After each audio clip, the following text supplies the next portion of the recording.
ಇದರ ಬಗ್ಗೆ ಒಂದು ಅಭಿಪ್ರಾಯ? ಇದು ಬೇರುಂಡ ಅಂತ ಲಾಂಚ್ ಮಾಡಿರೋ ಕಾಫಿ ಬ್ರ್ಯಾಂಡು ತುಂಬ ಸಂತೋಷ. ನಮ್ಮ ಮೈಸೂರು ಹೆರಿಟೇಜ್ ಇದೆಯಲ್ಲ ಅದನ್ನು ಅವರು ಶೋಕೇಸ್ ಮಾಡಬೇಕು ಅಂತ ಇದ್ದಾರೆ. ಯಾಕೆಂದರೆ ಕಾಫಿ ಇಲ್ಲಿಗೆ ಕೃಷ್ಣರಾಜ ಒಡೆಯರೇ ತೊಗೊಂಬಂದಿದ್ರಂತೆ. ಫಸ್ಟ್ ಬೀನ್ಸ್ ತೊಗೊಂಬಂದು ಇಲ್ಲಿ ಅವರೇ ಕಾಫಿನ ಇಲ್ಲಿ made Mysuru great for coffee. ಇದು ನಾವೆಲ್ಲ ಚಿಕ್ಕವರಿಂದನೂ ಕಾಫಿ ಕುಡ್ಕೊಂಡು ಬರ್ತಾಯಿದ್ವಿ. ನಮಗೆ ಕಾಫಿ ಕಲ್ಚರೇ ಸೌತ್ ಬೆಂಗಳೂರು ಮೈಸೂರು ಅಂದರೆ ಕಾಫಿ ಕಲ್ಚರ್. ಎಲ್ಲೋದ್ರೂ ಕಾಫಿ ಒಂದು ಕಪ್ ಕಾಫಿ ತೊಗೊಳ್ಳಿ ಅಂತ ಹೇಳ್ತಾರೆ ಜನ. ಅದಕ್ಕೋಸ್ಕರ ಇವರು ಅದನ್ನು ಪ್ರಮೋಟ್ ಮಾಡ್ತಾ ಇದ್ದಾರೆ, ನಮ್ಮ ಮೈಸೂರು ಕಲ್ಚರ್ನ through the coffee Berunda brand. I am very happy that ನಮ್ಮ ಮುಂದಿನ ಇವರು ಮುಂದಕ್ಕೆ ತಗೊಂಡು ಹೋಗ್ತಾ ಇದ್ದಾರೆ ಅಂತ ಜನ್ರೇಷನ್ನು ಈ ಕಾಫಿ ಬ್ರ್ಯಾಂಡು ಮತ್ತು ನಮ್ಮ ಕಲ್ಚರಲ್ ಹೆರಿಟೇಜ್ನ ಶೋಕೇಸ್ ಮಾಡ್ತಾ ಇದ್ದಾರೆ. ಮೇಡಮ್, ಈಗ ಮಹಾರಾಜ ಫ್ಯಾಮಿಲಿ, ಮೈಸೂರು ಮಹಾರಾಜರೇ ಒಂದು ರಾಜವಂಶಸ್ಥರಿಗೆ ಮತ್ತು ನಮ್ಮ ಕಾಫಿ ಮಂಡಳಿಗೆ ಭಾರಿ ಸಂಬಂಧ ಇದೆ. 1925 ಇಸ್ವಿಯಲ್ಲಿ ಒಡೆಯರ್ ಫೋರ್ ಒಡೆಯರ್ ಫೋರ್ ಅವರು ನಮಗೆ ಬಾಳೆಹೊನ್ನೂರಲ್ಲಿ ಒಂದು ರಿಸರ್ಚ್ ಇನ್ಸ್ಟಿಟ್ಯೂಟ್ ಮಾಡೋದಕ್ಕೆ ಮೋಟಿವೇಟ್ ಮಾಡಿದವರು, ಜಾಗ ಕೊಟ್ಟವರು. ಸೊ ಹಾಗಾಗಿ ಅವರು ಕರೆದಾಗ ನಾನು ಬರೋಕ್ಕಾಗಲ್ಲ ಅಂತಿಲ್ಲ, ಹಾಗಾಗಿ ಇಲ್ಲಿಗೆ ಬಂದಿದ್ದೀವಿ. Berunda is one of the kind of coffee like other coffee, but they have got history and ಇದು ಬ್ರ್ಯಾಂಡ್ ಮಾಡೋದಕ್ಕೆ ಅವರಿಗೆ ಅದು ಅವ್ರದ್ದೇ ಆದ ಒಂದು ಸ್ಟೋರಿ ಇದೆ. ಸೊ ಅವರು ಈಗ ಬೇರೆ ಬೇರೆ ತೋಟಗಳಲ್ಲಿ ಕಾಫಿಯನ್ನು ಸೋರ್ಸ್ ಮಾಡಿ ಬ್ರ್ಯಾಂಡನ್ನು ಮಾಡ್ತಿದ್ದಾರೆ.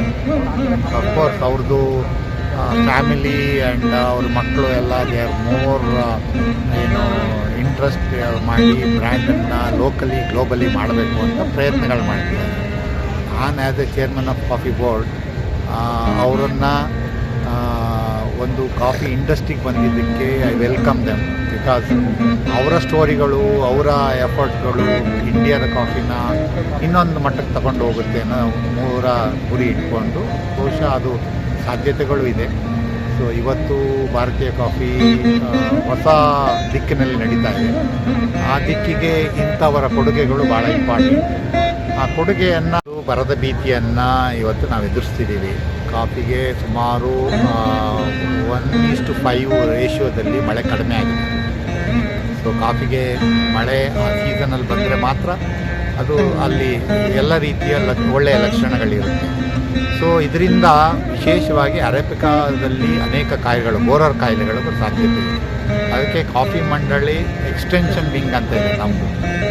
ಅದರಿಂದ ನಾವು ಯಾರು ಈ ಕಾಫಿ ಅರೇಬಿಕಾ ಬೆಳೆಗಾರರಿಗೆ ಎಜುಕೇಟ್ ಮಾಡಬೇಕು, ಹೇಗೆ ಬೋರರನ್ನು ಕಂಟ್ರೋಲ್ ಮಾಡ್ಬೋದು ಅಂತ.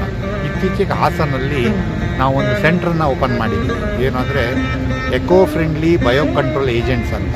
ಸೊ ಅಲ್ಲಿ ನಮ್ಮ ಈ ಬಯೋ ಕಂಟ್ರೋಲನ್ನು ಯಾವ ರೀತಿ ತಡಿಬೋದು, ಅದಕ್ಕೆ ಬೇಕಾದ ಪ್ರಾಡಕ್ಟ್ಗಳನ್ನು ಡೆವಲಪ್ ಮಾಡಿ ಅದನ್ನು ರೈತರಿಗೆ ಸಬ್ಸಿಡಿ ದರದಲ್ಲಿ ಕಡಿಮೆ ಬೆಲೆಗೆ ಕೊಡ್ತಿದ್ದೀವಿ.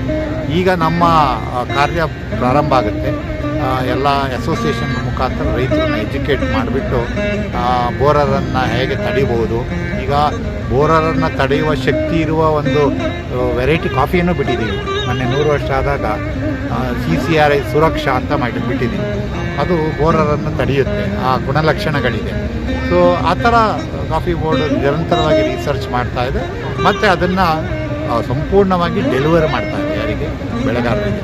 ಸೊ ಅದು ಈಗ ಹೆಚ್ಚಿನ ರೀತಿಯಲ್ಲಿ ನಾವು ಕೆಲಸ ಮಾಡಬೇಕಾಗುತ್ತೆ. ಸರಿ, ಬೇರೆ ರಾಜ್ಯ ಸರ್ಕಾರ ಇದುವರೆಗೂ ವಿಶೇಷವಾಗಿ ಇವತ್ತು ಮಳೆಯ ಅನಿಶ್ಚಿತತೆ ಆಗಿರ್ಬೋದು, ಇವತ್ತು ಬರಗಾಲ ಪರಿಸ್ಥಿತಿ ಆಗಿರ್ಬೋದು, ಎಲ್ಲವನ್ನೂ ಕೂಡ ಎದುರಿಸಲಿಕ್ಕೆ ಕಾಫಿ ಮಂಡಳಿ ಮತ್ತು ಕಾಫಿ ಬೆಳೆಗಾರರಿಗೆ ಎಲ್ಲ ರೀತಿಯಾಗಿರ್ತಕ್ಕಂಥ ಧೈರ್ಯವನ್ನು ತುಂಬಲಿಕ್ಕೆ ಕೂಡ ಇವತ್ತು ಕಾಫಿ ಅಭಿವೃದ್ಧಿ ಮಂಡಳಿ ಅಧ್ಯಕ್ಷರು ಚಿಕ್ಕಮಗಳೂರು ಜಿಲ್ಲೆಯ ಮೂಡಿಗೆರೆ ಮೂಲದ ದಿನೇಶ್ ಅವರು ನಮ್ಮ ಮೂಲಕ ಸಾಕಷ್ಟು ಕೂಡ ಅವರು ಇವತ್ತು ಮಾಹಿತಿಗಳನ್ನ ಹಂಚಿಕೊಂಡಿದ್ದಾರೆ. ಜೊತೆಗೆ ಕಾಫಿ ಬೋರ್ಡ್ ಮುಂದೆ ಕಾಫಿಯನ್ನು ಬೆಳೆಯನ್ನು ಯಾವ ರೀತಿಯಾಗಿ ಬೇರೆ ಬೇರೆ ಬಹುವಿಧದ ಪ್ರಾಡಕ್ಟಾಗಿ ಯಾವ ರೀತಿ ಮಾಡ್ಬೋದು, ಸ್ಟಾರ್ಟಪ್ ಏನಿದೆ ಅನ್ನೋದಕ್ಕೂ ಕೂಡ ಸಾಕಷ್ಟು ವಿಷಯಗಳನ್ನು ಕೂಡ ನಮ್ಮ ಜೊತೆ ಇವತ್ತು ತಿಳಿಸಿದ್ದಾರೆ. ಇದುವರೆಗೂ ಕೂಡ ದಿನೇಶ್ ಅವರು ಸಾಕಷ್ಟು ವಿಷಯಗಳು ತಿಳಿಸಿದ್ದಾರೆ. ಬೆಂಗಳೂರು